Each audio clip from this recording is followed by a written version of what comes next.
Nous en sommes donc rendus à la période de questions et de réponses orales et je cède la parole à Monsieur le chef de l'opposition officielle. En janvier de l'an dernier, le premier ministre du Canada, Justin Trudeau, a envoyé un tweet qu'on a entendu dans le monde entier.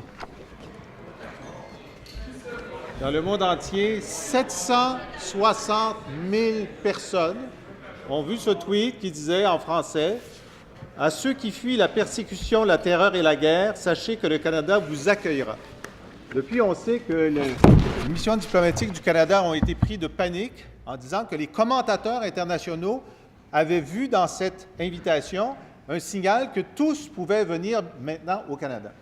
150 millions de dollars québécois plus tard de dépenses.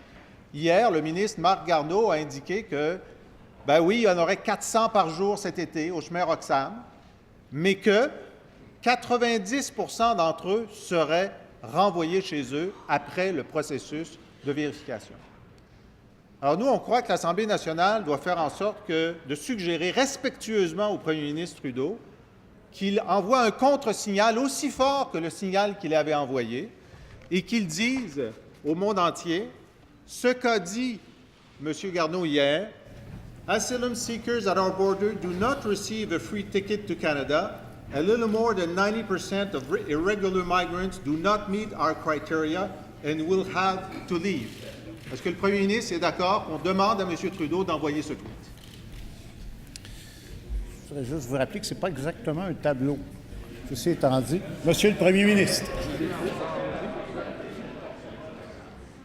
Monsieur le Président, pardon.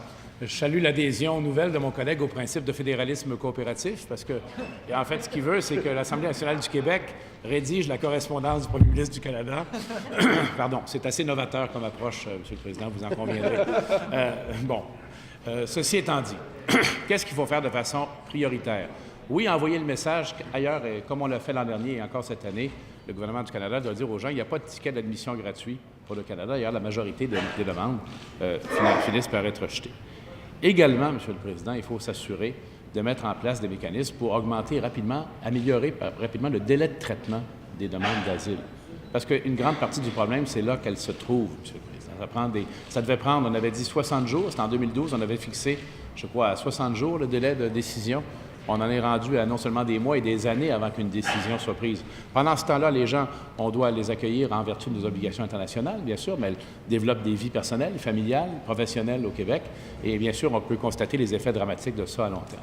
Alors, s'il y a des actions concrètes qu'on demande au gouvernement fédéral, et ils ont déjà commencé à répondre, tant mieux, augmenter l'information internationale sur la véritable nature du processus d'examen des demandes de réfugiés, accélérer le traitement des demandes et également accélérer l'émission des permis de travail, parce qu'au moins ces personnes, en attente de la décision, pourront contribuer à l'économie et nous aider à contrer la pénurie de main-d'œuvre que nous connaissons actuellement.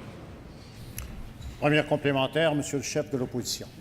Selon les dépêches diplomatiques canadiennes, le tweet de M. Trudeau est responsable d'avoir désinformé des centaines de milliers de personnes qui ont pensé qu'ils seraient accueillis à bras ouverts facilement au Canada.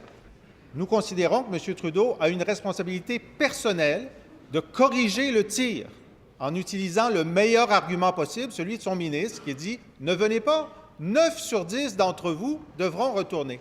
Pourquoi le premier ministre du Québec refuse notre motion qui demande respectueusement? Monsieur le premier ministre.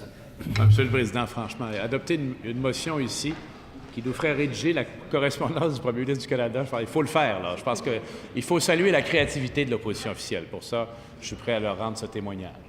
Mais il faut également dire qu'on a assisté à l'annonce par le gouvernement fédéral d'une amélioration du processus de tri, parce qu'on sait qu'une grande partie de ces personnes, dans le fond, ne veulent pas venir s'établir au Québec. Elles veulent aller ailleurs au Canada. Ils vont donc les évaluer et rapidement les diriger ailleurs au Canada si ça se confirme. On a également un groupe de travail maintenant en fonction, en place, pour s'adresser rapidement aux problèmes presque quotidiens qu'on va connaître au cours de l'été. Mais encore une fois, le plus important, c'est d'accélérer le traitement des demandes de statut de réfugié, accélérer l'émission des permis de travail et, bien sûr, tout en nous en tenant à nos obligations. Deuxième complémentaire, Monsieur le chef de l'opposition. Pourquoi le premier ministre n'est-il pas d'accord avec moi que la chose la plus utile à faire, c'est que l'homme le plus célèbre, le Canadien le plus célèbre au monde, corrige son erreur et envoie lui-même un tweet qui disent 9 sur 10 ne viendront pas, ne venez pas. Pourquoi il ne veut pas demander ça respectueusement à Justin Trudeau? Est-ce qu'il a peur de lui? Est-ce qu'il est gêné de lui demander ça? Ou est-ce qu'il travaille pour lui? Monsieur le Premier ministre.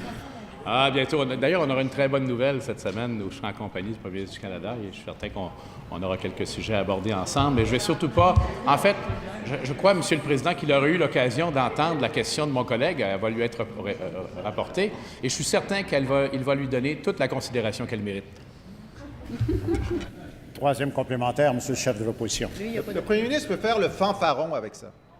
Mais ce qui est arrivé, c'est que Justin Trudeau a créé de faux espoirs chez des milliers de gens vulnérables partout sur la planète qui dépensent des sommes considérables pour se faire dire en arrivant « Mais vous savez, le Premier ministre du Canada vous a trompé.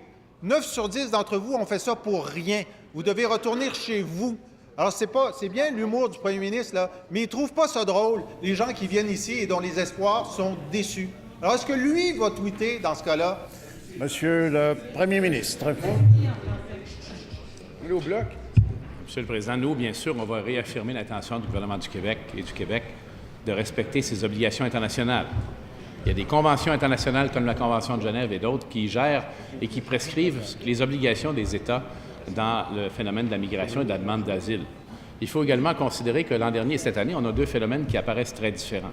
L'an dernier, décision du gouvernement américain, de la présidence américaine, qui change le droit de résidence pour notamment les personnes haïtiennes réfugiées après le tremblement de terre. Cette année, il semble s'agir d'un phénomène tout à fait différent, où les gens arrivent d'Afrique avec un visa émis par les autorités consulaires américaines et se rendent directement à la frontière. Alors, il y a lieu d'agir en amont. Je salue l'intention du ministre fédéral de l'Immigration d'aller en Afrique donner l'information aux gens directement, pour ceux qui n'ont pas le tweet, M. le Président.